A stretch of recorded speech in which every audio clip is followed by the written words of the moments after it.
It's 2 in the morning. Your house is completely quiet, and yet you're not alone.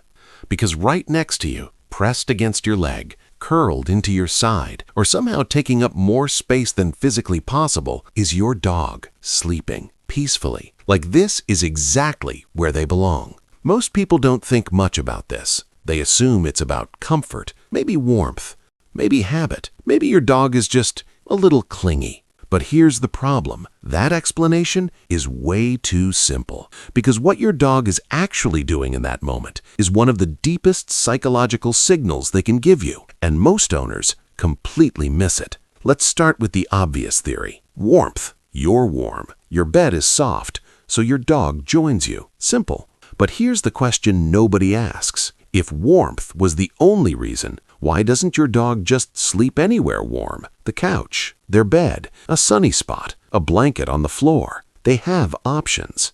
So why do they keep choosing you? Because sleep is the most vulnerable state any animal can be in. When your dog is asleep, they can't defend themselves. They can't react quickly. They can't scan their environment. Every instinct in their brain, built over thousands of years, is telling them to find the safest place possible before they close their eyes. And yet, instead of hiding, instead of choosing isolation, they walk across the room, jump onto your bed, and press themselves against you. That's not random.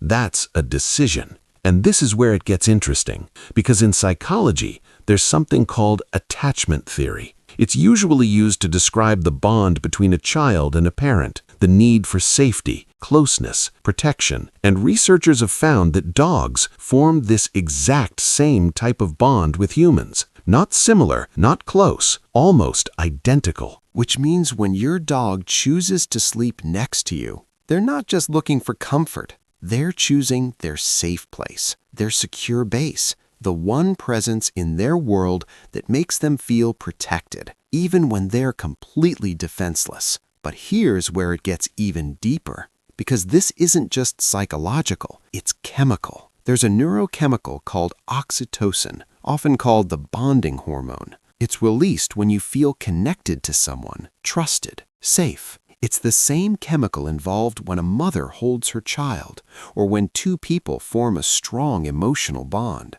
And studies have shown something incredible. When a dog is close to their owner, especially during calm, relaxed moments, both the dog and the human experience an increase in oxytocin at the same time, across species. Which means when your dog sleeps next to you, it's not just comforting, it's biologically reinforcing your bond every night, over and over again. And this creates something powerful, a loop. The more they stay close, the stronger the bond becomes. The stronger the bond becomes, the more they want to stay close. But here's something most people don't realize. Not all dogs sleep next to their owners, and the difference isn't random.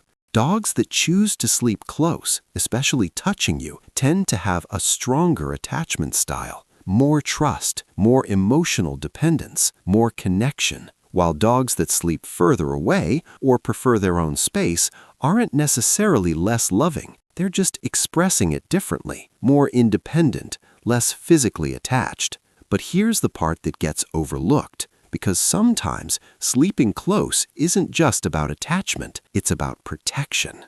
Your dog doesn't just see you as someone they trust, they also see themselves as someone who protects you. Even when they're asleep, their brain is still partially alert, listening, monitoring, reacting to unusual sounds. Which means when your dog positions themselves next to you, especially near your body, they're placing themselves between you and potential danger. And this is where it gets strange, because even small dogs, dogs that couldn't realistically defend you, still show this behavior. Why? Because it's not about size, it's about instinct. Your dog doesn't think in terms of logic like you do. They don't calculate outcomes. They act based on deeply ingrained behavioral patterns. And one of those patterns is simple. Stay close to your pack, protect the pack, sleep near the pack, and in their mind, you are the pack. Now here's a question almost nobody asks. What happens if your dog suddenly stops sleeping next to you?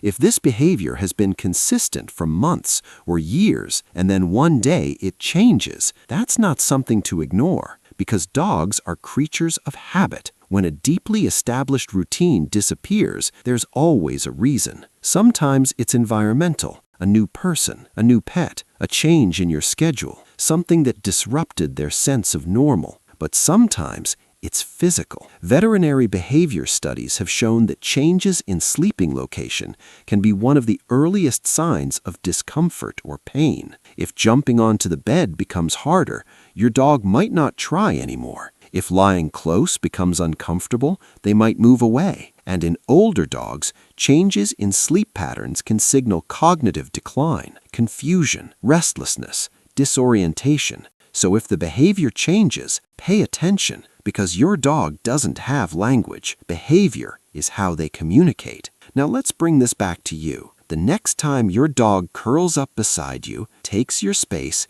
and refuses to move, don't just see it as a habit. See it for what it really is. Your dog had options: the couch, the floor, their own bed, a quiet corner. And out of all of those, they chose you. Because in their world, built on instinct, emotion, and survival, you are the safest place they know. And honestly, there's a good chance that presence is doing something for you too. If this changed the way you see your dog, subscribe. And in the next video, we're breaking down why your dog follows you everywhere, even when you just go to the bathroom. And the reason? It's not what you think.